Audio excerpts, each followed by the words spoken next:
पर हम लगातार खबरें दिखा रहे हैं, तो उसी सिलसिले में ही आपको पिछले काफ़ी समय से लगातार एक 152 डी ग्रीन कॉरिडोर का मुद्दा आपके सामने हम लेके आते रहे हैं। अब एक बार फिर से 152 डी ग्रीन कॉरिडोर में एक नया मोड़ आया है। उसके मामला जो काफ़ी दिन से चल रहा था, जैसे किसान जो है अपने मुआवजे के लिए जहां पर लड़ रहे हैं, अभी भी कुछ गाँव में जो हैं वो धरने पर किसान बैठे हुए हैं, अपने मुआवजे के लिए लगातार मांग उठा रहे हैं। तो वहीं अब एक नया इसमें मोड़ आया और हमारे साथ यहाँ पर किसान नेता रमेश दलाल हैं और इन्हीं से जानेंगे कि आज क्योंकि चरखी दादरी के सदर थाना में आज हम खड़े हैं और यहाँ पर कुछ कागजात के साथ यहाँ पर रमेश दलाल जी पहुँचे। हम इन्हीं से जानते हैं कि कागजात में क्या है, क्या कुछ इनके द्वारा प्रक्रिया की गई है। दलाल साहब, आपने कहा कि एक नया मोड़ यहाँ पर आ रहा है, तो नया मोड़ क्या है? नया मोड़ ये है कि हरियाणा सरकार के उच्च अधिकारी, जिसमें दादरी के डीसी, दादरी के डीआरओ और हरियाणा सरकार का अतिरिक्त मुख्य सचिव पीडब्ल्यूडी और रेवेन्यू दोनों, इन सब ने कानून का पालन नहीं होने दिया। और कानून का पालन नहीं होने देने में जमीन अधिग्रहण में धारा 167 में इनका अपराध बनता है आईपीसी। और इसके अतिरिक्त एक गलत गाइडलाइन जारी की थी केंद्र सरकार ने, वो भी एक धारा 167 के अनुसार उसमें अपराध बनता है। और इसके अतिरिक्त जो हमें कानून के अनुसार मुआवजा नहीं दिया गया और जमीन अधिग्रहण नहीं हुआ, उसके लिए जमीन अधिग्रहण कानून जो मुआवजा 2013 है, उसकी धारा 84 और उसकी धारा 85 और उसकी धारा 87 के अनुसार नितिन गडकरी पर भी मुकदमा बनता है। और उसमें कोग्निजेबल ऑफेंस है। और कोग्निजेबल ऑफेंस में सुप्रीम कोर्ट का साफ कहना है कि पहले एफआईआर दर्ज हो, बाद में जांच हो। इसलिए हम कहने के लिए आए, पहले आप एफआईआर दर्ज करें। तो एफआईआर के लिए आज हमने विधिवत रूप से हमने दे दिया है। और जो हमने दिया है इसमें पूरे 39 पेज की तो हमारी शिकायत है, एक एक धारा कौन सा अपराध किया उसका पूरा उल्लेख है। और इसके अतिरिक्त जो है सभी किसान जो है प्रभावित, उनकी तरफ से शिकायत है। और कानून में लिखा हुआ है 2013 कानून में, यदि जमींदार जिसकी जमीन गई थी वो शिकायत दर्ज करेगा तो कोग्निजेबल ऑफेंस माना जाएगा। इसलिए सभी शिकायत दर्ज करने के लिए यहाँ पर आपसे पूछना चाहूँगा, लगातार पिछले 2 साल से ये मुद्दा चल रहा है, 2 साल में आज जा करके ये चीज़ कैसे समझ में आई कि अब ये वाली भी जो एक एफआईआर है हमें दर्ज करानी है? क्योंकि ज़्यादातर किसानों ने अपना जो मुआवजा जो है वो ले लिया है और कुछ एक जगह पर, 1-2 जगह पर धरना जारी है, तो आज ही ऐसा क्यों? ये अनुमति एक मांगनी पड़ती सरकार से, वो हमने 1.5 साल पहले ही मांग ली। तो ऐसा नहीं है कि हम पहली बार कर रहे हैं। और 1.5 साल पहले जो मांगी थी, आपने देखा इन्होंने रिवाइज भी किया। और रिवाइज जो किया तो अपनी खुद ही गलती मान ली।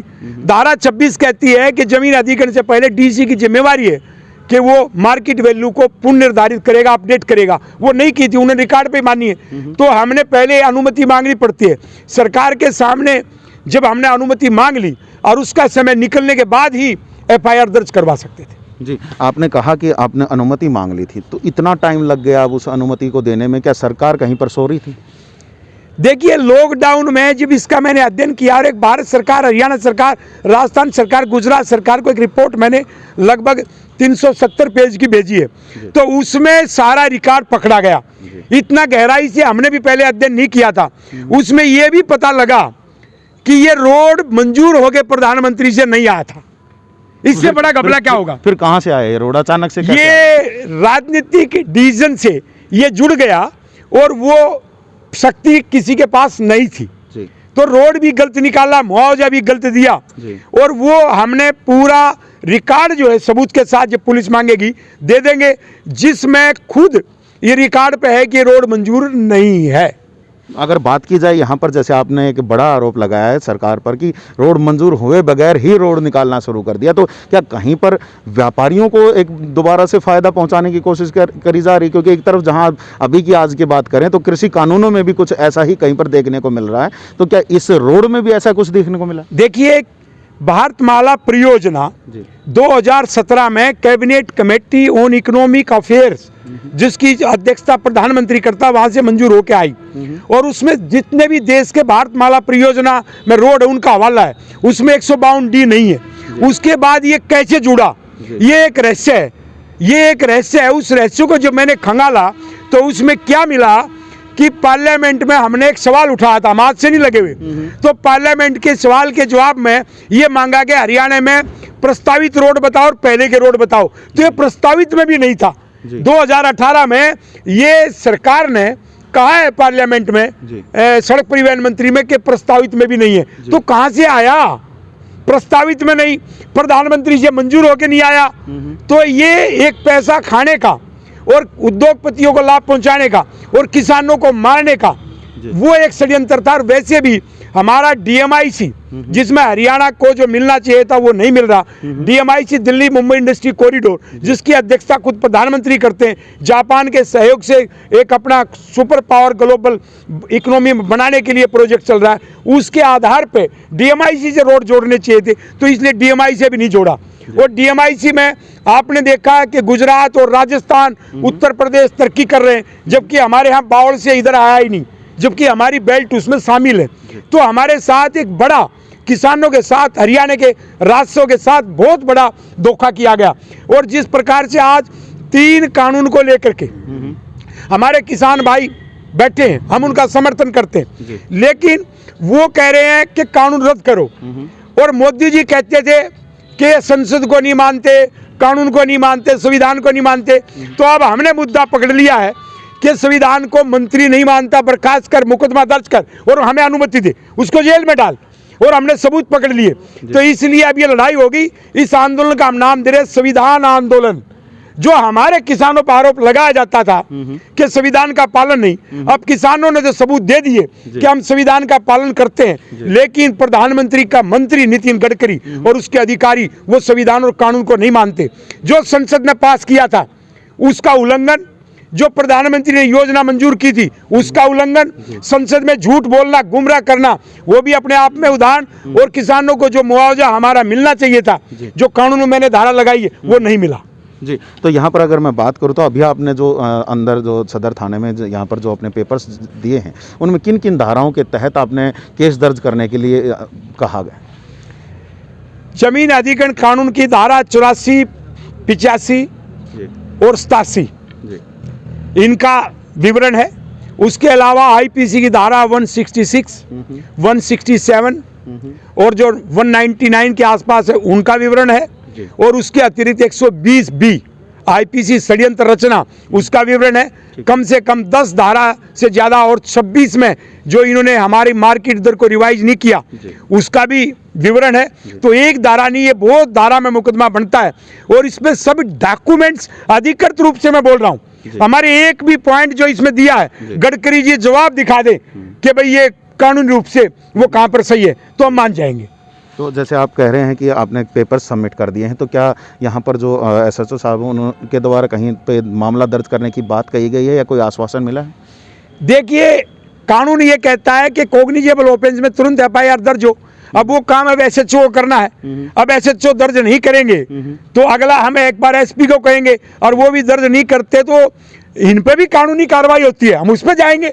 आप इसको आप हल्के ढंग से न लें। अब इतने अधिकारियों के दबाव में ये रहेंगे तो हम जिस ढंग से लड़ना है कानून के अनुसार, हम महात्मा गांधी को मानने वाले लोग हैं, हम देश के संविधान में भरोसा करते हैं। और जो किसानों पर आरोप लगाया जाता था वो कानून को नहीं मानते, तो हमने बता दिया कि कानून को किस प्रकार से केंद्र सरकार का मंत्री नहीं मान रहा था और किस प्रकार से अधिकारियों ने नहीं माना। जी, तो यहाँ पर बात करें आपके आंदोलन की, जैसे कि लगातार रोड बनता हुआ जा रहा है, तो क्या रोड को रोका जाएगा, आंदोलन दोबारा से शुरू किया जाएगा? आंदोलन हम 15 तारीख से शुरू कर रहे हैं जी, लेकिन हम गांधीवादी तरीके से शुरू कर रहे हैं। और जगह स्थान आपको बता देंगे, वो एनसीआर में कहीं अपने हरियाणा में रखा जाएगा और वहाँ से हम दिल्ली की तरफ कूच करेंगे पद यात्रा।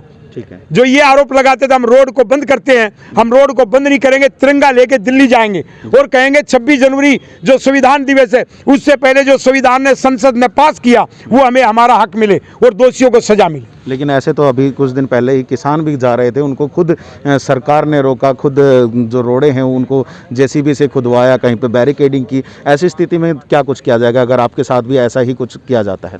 तो हम गांधीवादी तरीके से जहाँ पर रोक देंगे वहीं हजारों बच्चों के साथ उनके किसानों के साथ बैठ जाएंगे, लेकिन हम पीछे नहीं हटेंगे। ये आर पार की लड़ाई, हमारी मांग है कि इस पर कार्रवाई हो। और देखिए, जो किसानों के लिए बार बार देश में कहा जा रहा था ये कानून को नहीं मानते, अब तो हमने पकड़ लिया कि कानून को इन्होंने नहीं माना। जी। तो एक नया मुद्दा देश में खड़ा होगा। जी बिल्कुल। तो यहाँ पर आपसे 3 कृषि कानूनों पे भी थोड़ा सा बात करना चाहूँगा कि 3 कृषि कानूनों को आप किस तरीके से देखते हैं, क्योंकि आपने अभी भी कहा कि आप उनके समर्थन में हैं, लेकिन कहीं पर आपका कहीं पर प्रेजेंस अभी हमें शायद दिखाई नहीं दिया। आपसे ही जानना चाहेंगे कहाँ कहाँ पर आपकी प्रेजेंस रही और किस तरीके से आप इन कृषि कानूनों को देखते हैं।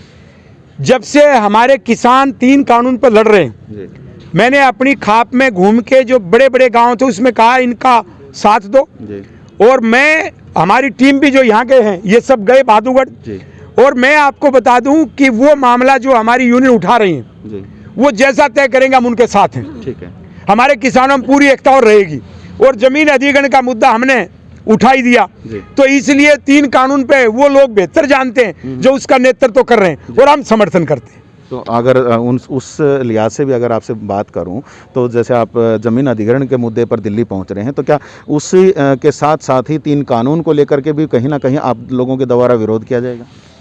देखिए, जो उसमें हमारी किसान यूनियन कर रही है हम उनके समर्थन में, तो हमें किसान यूनियन की पहली बार एकता है, हम एकता को कभी नहीं टूटने देंगे। इसलिए उस पर तो वो लोग लड़ेंगे और जमीन अधिग्रहण पर रमेश दलाल और भारत भूमि बचाओ संघर्ष समिति लड़ेंगे। लेकिन अगर बीच में ही हम ये बात करें कि बीच में एक अलग आंदोलन चलाना, जैसे कि पहले एक बड़ा आंदोलन चल रहा है, उसी के बीच में एक अलग किसान आंदोलन चलाना, वो कहीं ना कहीं उस आंदोलन को डिस्टर्ब नहीं करेगा क्या? नहीं नहीं, जब हमने उनका समर्थन करते रहे वो हमारा समर्थन करेंगे, बल्कि उनको मजबूती मिलेगी।